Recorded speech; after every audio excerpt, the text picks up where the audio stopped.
Assalamualaikum warahmatullahi wabarakatuh. Apa kabar teman-teman semuanya? Semoga hari ini kita diberi kesehatan dan juga kelancaran dalam melakukan sebuah aktivitas. Baik, hari ini kita akan belajar mengenai stres kerja yang akan disampaikan oleh kelompok 11 yang beranggotakan Sofia Maulidia, Sylvia Rati, dan juga saya sendiri Putri Media. Subbab pembahasan yang akan kita bahas hari ini adalah yang pertama pengertian stres kerja, yang kedua jenis-jenis stres kerja, yang ketiga faktor-faktor yang mempengaruhi stres kerja, dan yang terakhir pengaruh stres kerja terhadap kinerja. Yang pertama ada pengertian stres kerja.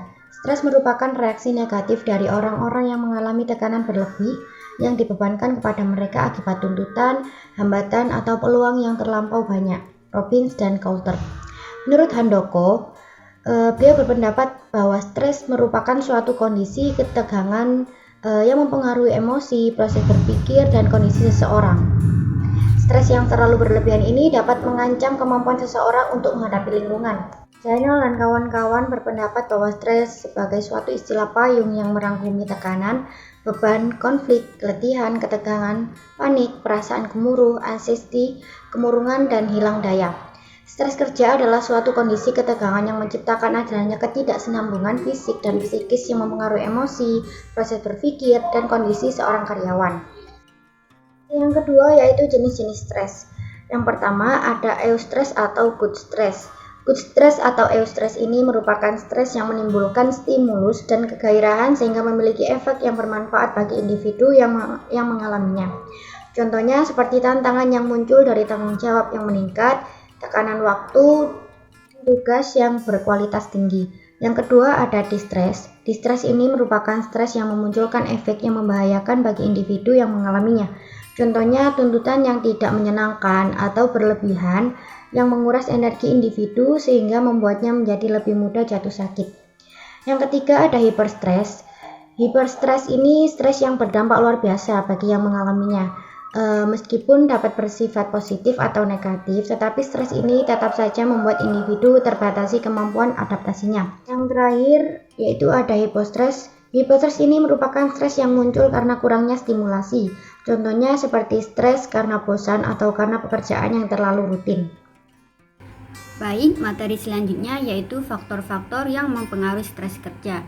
Faktor yang pertama yaitu menurut Marliani tahun 2005. Terdiri dari dua faktor, yaitu faktor lingkungan kerja dan faktor pribadi sebagai pemicu stres. Yang pertama, faktor lingkungan kerja meliputi kondisi lingkungan fisik, manajemen perusahaan, ataupun lingkungan sosial di lingkungan pekerjaan. Yang kedua, faktor pribadi sebagai pemicu stres. Secara umum, faktor pribadi dikelompokkan sebagai berikut. Yang pertama, tidak adanya dukungan sosial, yang artinya stres akan muncul pada karyawan yang tidak mendapat dukungan sosial.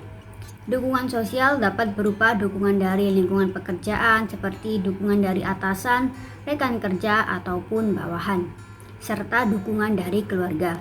Yang kedua, tidak adanya kesempatan untuk berpartisipasi dalam pengambilan keputusan di perusahaan ataupun organisasi. Hal ini berkaitan dengan hak dan kewenangan karyawan dalam menjalankan tugas dan pekerjaannya. Banyak karyawan mengalami stres kerja ketika mereka tidak dapat memutuskan persoalan yang menjadi tanggung jawab dan kewenangannya.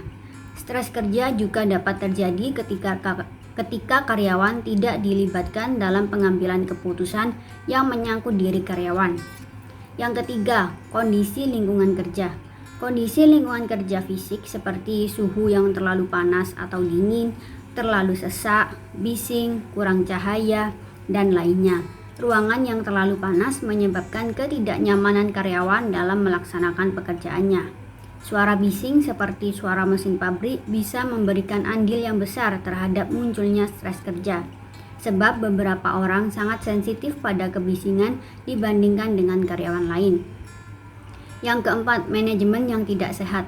Banyak karyawan mengalami stres kerja ketika gaya kepemimpinan para manajernya cenderung neurotis, yaitu seorang pemimpin yang sangat sensitif, tidak percaya orang lain khususnya bawahannya, perfeksionis, terlalu mendramatisasi suasana hati atau peristiwa sehingga mempengaruhi pembuatan keputusan di tempat kerja. Atasan yang selalu curiga terhadap bawahannya Membesarkan peristiwa atau kejadian yang sepele menyebabkan karyawan tidak leluasa menjalankan pekerjaannya, yang berujung pada munculnya stres kerja. Dan yang kelima, peristiwa atau pengalaman pribadi.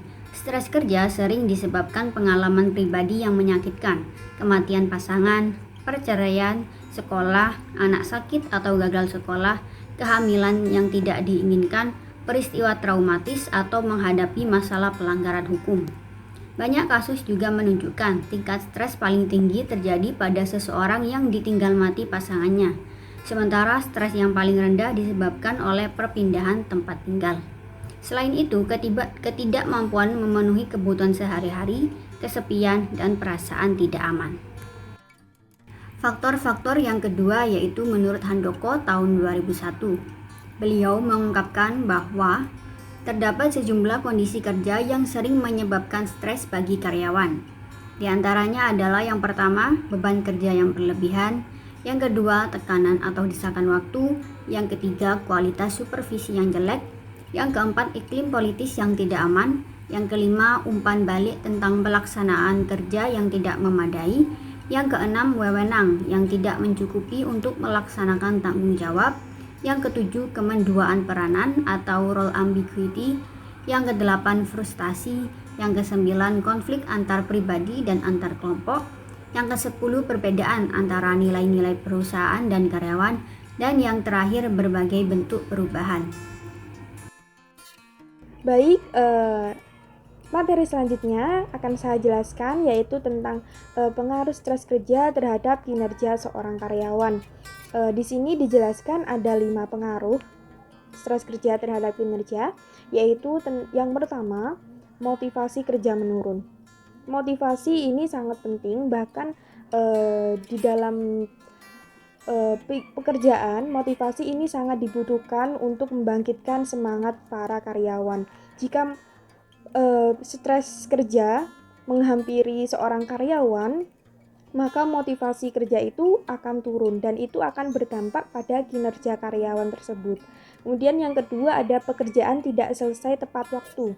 Jadi jika seorang karyawan itu mengalami stres, pekerjaan-pekerjaan yang dilakukan, tugas-tugasnya itu akan mengalami keterlambatan karena tidak ada motivasi untuk melakukan pekerjaan tersebut, sehingga pekerjaan ini akan mengalami keterlambatan dan tidak tepat waktu, tidak selesai tepat waktu. Kemudian yang ketiga, ada mudah merasa jenuh.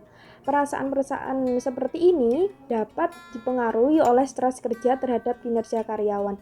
Mudah merasa jenuh, gelisah, gundah, dan lain-lain itu tentu akan mempengaruhi pekerjaan kita. Kemudian hasil kerja yang buruk. Benar sekali bahwa stres kerja ini akan membuat hasil kerja yang kita lakukan itu buruk karena tidak ada motivasi, kemudian tidak ada semangat dalam melakukan pekerjaan, maka hasil kerja yang kita dapatkan juga akan buruk. Kemudian yang kelima, yaitu tidak ada rasa percaya diri. Rasa percaya diri dalam diri seorang karyawan ini sangat penting karena dalam melakukan pekerjaan ini dibutuhkan rasa-rasa yang membangkitkan semangat pada diri kita sendiri, dan salah satunya yaitu percaya diri terhadap diri kita bahwa kita bisa melakukan pekerjaan tersebut. Jika tidak ada rasa percaya diri, maka pekerjaan juga tidak akan berjalan dengan baik. Dan kelima hal tersebut ini adalah pengaruh dari stres kerja terhadap kinerja seorang karyawan. Jadi stres kerja ini harus dilakukan tahap pemulihan sehingga tidak berlarut-larut terhadap stresnya. Karena jika terusan berlarut-larut terhadap stres, maka pekerjaan akan selalu buruk dan pekerjaan pun juga tidak akan berakhir dengan baik. Oke, lanjut ke materi yang selanjutnya yaitu tentang cara mengatasi stres kerja.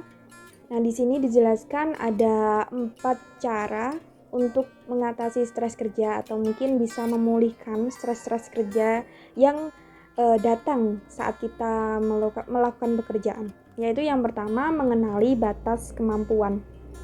Seorang manusia harus mengenali batas kemampuannya sendiri. Karena itu sangat penting. Jika seorang manusia tidak mengenali batas kemampuannya sendiri, maka itu akan sulit bagi dirinya sendiri. Mereka tidak bisa melakukan pekerjaan tapi tetap memaksakan melakukan pekerjaan itu, dan itu akan menimbulkan stres kerja yang berkepanjangan. Jadi seorang manusia harus mengenali batas kemampuannya sendiri.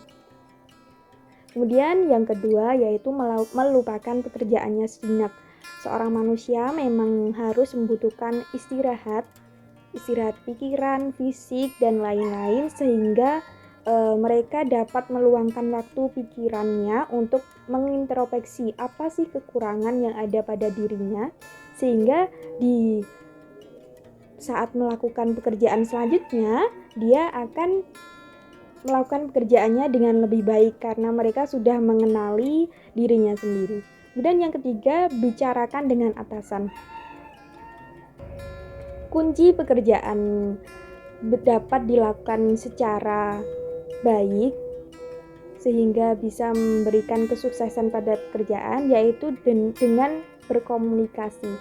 Salah satunya mengomunikasikan atau membicarakan tentang masalah kita dengan atasan kita, sehingga atasan ini akan lebih mengerti apa sih yang ada pada diri kita, sehingga keduanya akan saling mengerti. Atasan juga akan memberikan pekerjaan sesuai dengan apa yang kita mau. Kemudian yang keempat yaitu melakukan meditasi. Meditasi ini juga penting untuk kesehatan tubuh kita, sehingga seorang itu melakukan pekerjaan dengan baik karena tubuhnya dan pikirannya yang sehat. Oke, terima kasih. Hanya itu yang dapat kami sampaikan. Apabila ada banyak kekurangan, kami mohon maaf sebesar-besarnya. Dan apabila ada pertanyaan, dapat disampaikan ketika pertemuan kelas. Wassalamualaikum warahmatullahi wabarakatuh.